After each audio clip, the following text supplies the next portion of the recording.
5 foot lang muna. Ready? Wala mo ng kamay. Ready? With counting. Ready? Go. Ready? Go. Ready? With counting. Okay, ready? Go. Ready? Go. Okay, ready. Apakan ang ipis ng kaliwang paa. Ready? Durugin. Okay, so yan yung, ano yan? 5 foot. Ganyan naman, yung lamok. Papatayin natin yung lamok sa harapan. Ready? Pwesto. Ready? Go.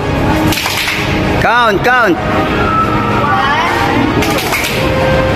Okay, this time papatayin natin yung ipis sa paa sa 5 foot at papatayin natin yung lamok sa kanang kamay. Ready? Go! Count, count, count.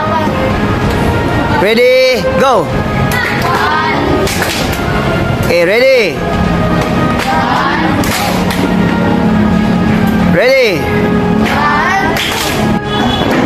1, 2. Okay, ready? 1, 2. Okay. Follow through ha, diretso sa likod. Ready?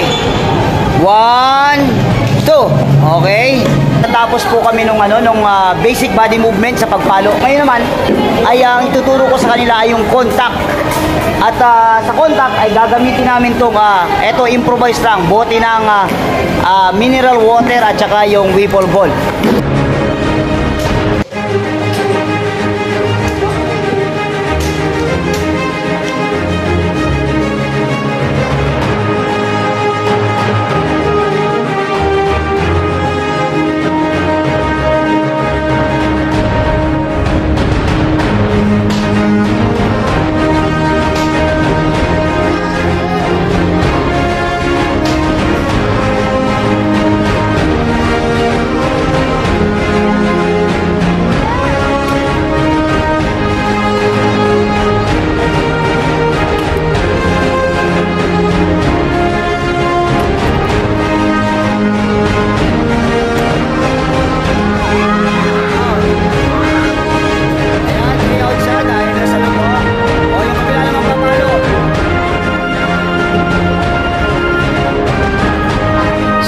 Nakita niyo yung aking unang-unang ginagawa pag meron ako mga bagong players, mga puro drills lang, basic body movement drills, yung contact, ginagamitan ko ng Whipple ball at saka ng plastic bottle. Ganun lang po kasimple.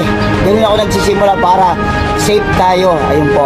So sana po patuloy niyo suportahan yung aking mga video sa mga batang ito na bago nating tutulungan para magkaroon din ng scholarship sa college at napakabilis po ng kanilang improvement, nakakatuwa. Kaya tuloy-tuloy po tayo. Abangan niyo po yung aming susunod na video. Next lesson po sa kanila na ipapakita ko sa inyo ay yung possible yung catching. Ayun po. So maraming salamat po at kung meron pong hindi nakapag-subscribe dyan sa aking YouTube channel ay pag-subscribe naman po at pag-click din yung notification bell para updated tayo sa ating mga susunod na video. Pag-like and share naman po ng ating video. Maraming salamat. Mabuhay kayong lahat. God bless you all. Bye!